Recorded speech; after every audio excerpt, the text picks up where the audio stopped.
Now, even though we live in North America, weather and landscapes and other continents can affect our weather here. Specifically, during summer, we get a little visit from the Sandman. Meteorologist Taylor Stephenson highlights how Saharan dust impacts the Peach State and Central Georgia on this week's episode of Weather Works.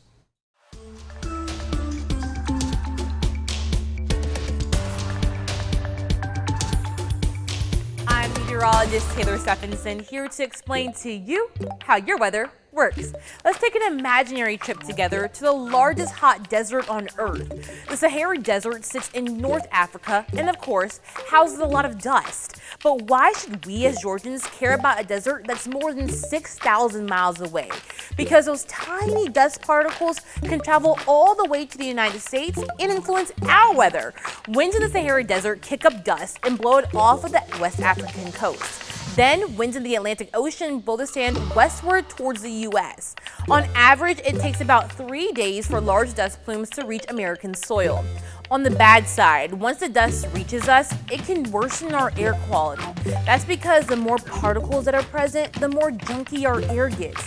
This can make the air harder to breathe or dangerous to breathe for sensitive groups.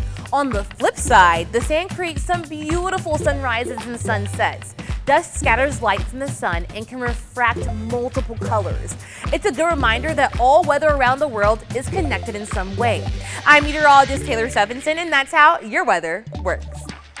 Thank you, Taylor. If you have any questions on weather phenomena and why they work, be sure to send us an email, news@13wmaz.com. Taylor might be answering your question next week on Weather Works.